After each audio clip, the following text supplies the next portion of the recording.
Hey friends, it's ya boy, BigTCGFan, coming at you with another video, and today we're going to be doing another decklist video. Spicy, I know. Not really, but hey, I love to share off my decks. So today we have Phylath, World Sculptor. For 4 colorless, 1 red, 1 green, you get a 5/5 who says, when he enters the battlefield, create a 0/1 green plant creature for each basic land you control. Landfall, whenever a land enters the battlefield, under your control, put 4 +1/+1 counters on target plant you control. This is basically a tweaked and slightly weaker version of Avenger of Zendikar. Interesting card. So here's what we got. Obviously the point of the deck is to try to get him out as quickly as you can, puke out as many lands as you can, and go from there. So that's what we're going to try and do. So we have a slightly larger than normal land selection. Got a grip of mountains. Got a grip of forests. And then you got the classic dual land package, Firelit Thicket, the flip land from Ultimate Secret Lair, it's Crag Crown Pathway, Rootbound Crag, Mossfire Valley, Carplusian Forest, my Zendikar Proxy of Atiaga, Rockfall Vale, Stomping Ground, Game Trail. All right, and so what I did is I threw in 4 of the lands where you can sack them to search for a mountain or a forest. So we got Jund Panorama, Terramorphic Expense, Evolving Wilds, and Naya Panorama. I threw in a Kessick Wolf Run for some trampley goodness, because it's sometimes just nice to be able to have a guy beat through kill. Then we have the flip lands that you can play as a land early in the game if you have to, or you can use their abilities. They're pretty sweet. We got Colony Ambush for the fight. Balagad Recovery for basically a regrowth. And then Valakut Awakening. So this is a nice way to fill your hand back up. Next, we have the cards that I use to ramp. Obviously, these cards usually suck in a lot of decks mid to late game, but in this deck, they're just going to be feeding the deck further. So we have Kodoma's Reach, Farseek, Wood Elves, Nature's Lore, Farhaven Elf, Cultivate, Harrow, 3 Visits, Rampant Growth, Far Wanderings, and then I added a few others that are in there. These are the ones you want to get because I do have some graveyard land recursion. So these ones, obviously like Harrow, I wanted in there merely because I can blow lands up and recur them later, because I'm trying to keep the landfall triggers going. All right, so we have Crop Rotation, Nahiri's Lithoforming, and then a Soul Ring, because honestly Soul Rings are just awesome. All right, so this card right here, Heroic Intervention, is such an amazing card that I had any colored deck that I can that runs green, I'm going to use it, because you give all of your permanents hexproof and indestructible. It's a really flexible card that can do a lot for you.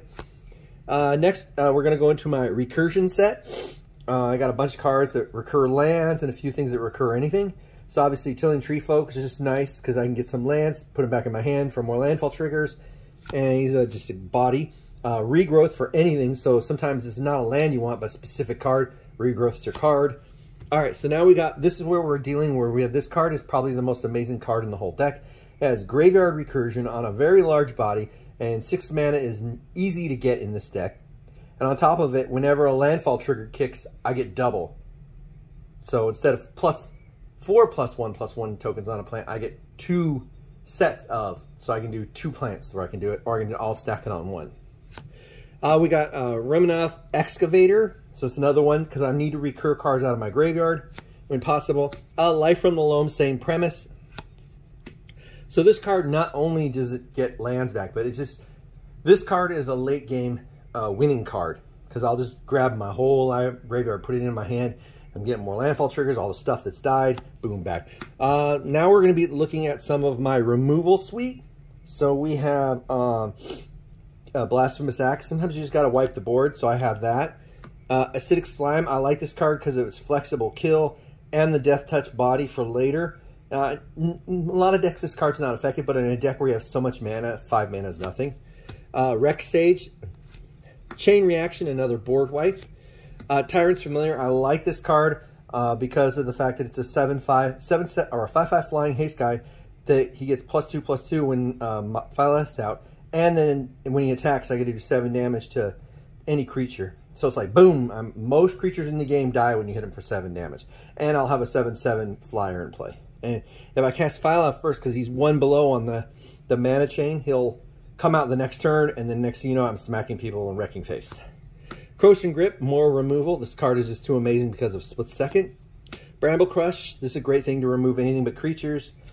Chaos Warp, just a flexible card. Beast Within, another one. Druid of Purification. I like this card. It's a very political card. Plus, you'll blow up several things. You have one guy who's really far ahead, and then he loses a bunch of stuff. Terrastodon is a great card just for removal, and you get a big body.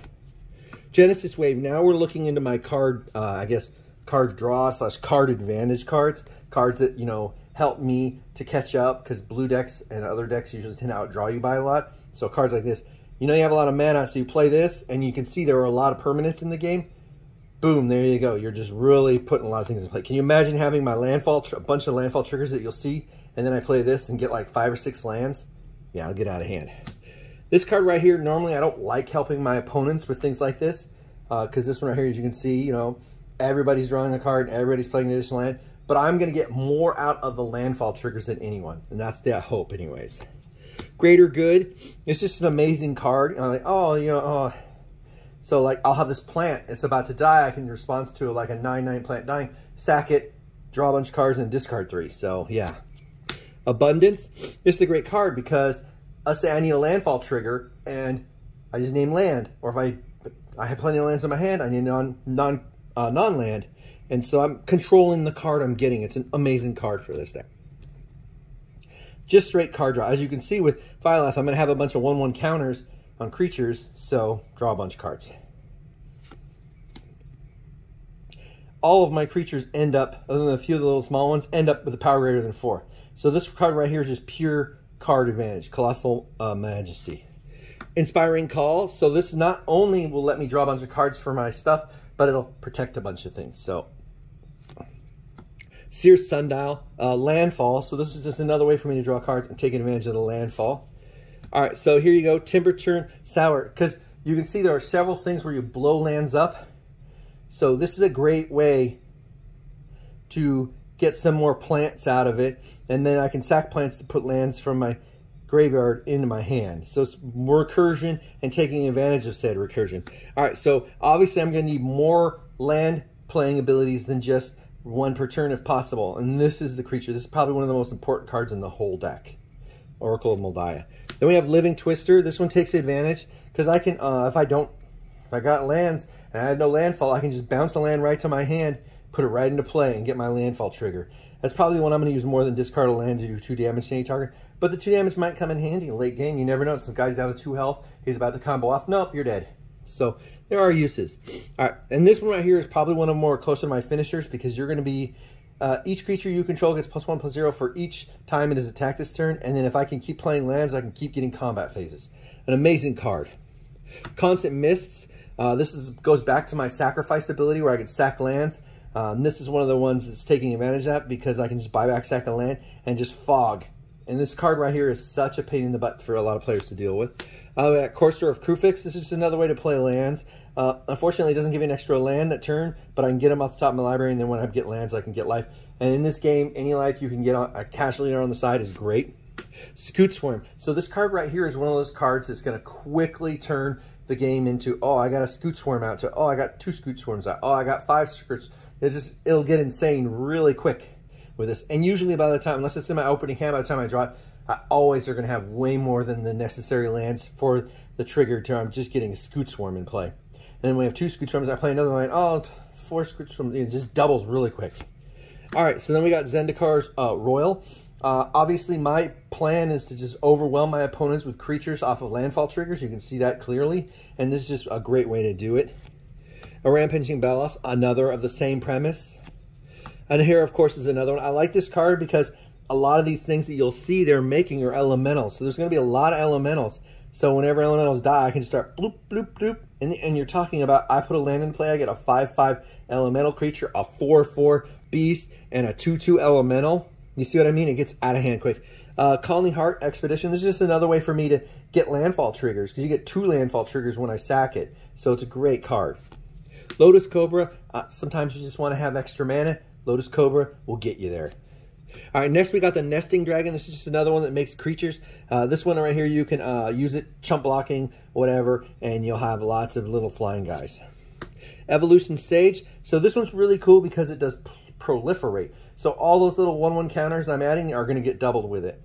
Nice. All right, and of course, you knew I had to have an Avenger of Zendikar in this deck. I think it was probably mandatory that it be in here. And then this is just because it doesn't matter which plant it is. So it could be the plants the Avenger makes, the plants that one elf makes, the plants Phylath makes. It doesn't matter. Oh, just 1/1 counter on them. This is a guy that you absolutely want to have out in a Phylath deck. All right, so then we go to Spore Mold. So you get 1/1 Saprolings from lands. As you can see, if I get a bunch of these things out, my army is growing exponentially at a ridiculous level. Next, this is probably one of the better win cons in the deck, because obviously you have this army. You got to find some way to keep smashing people in the faces, especially in a multiplayer game. That one, Zurag, the Minotaur landfall, where he gives you extra combats. And then obviously this guy gives you extra combats too, so it's nice. All right, next we got Overrun. Because a lot of times you just need some way to trample down on someone. When you've got all these guys, you can't get them through normally. He's got enough blockers. Well, +3/+3 and trample. And in the same vine is our final card in the deck, and that, of course, is Triumph of the Hordes. This is probably one of my great favorite finishers. I know it's cheese-dogged, but the whole point is the game has to end at some point. Why shouldn't it end with you in sweet, sweet victory? So there you guys go. That is my Phylath, the World Sculptor deck. So I hope you guys enjoyed this deck. Make sure that you guys like, comment, subscribe, and if you can share, peace out.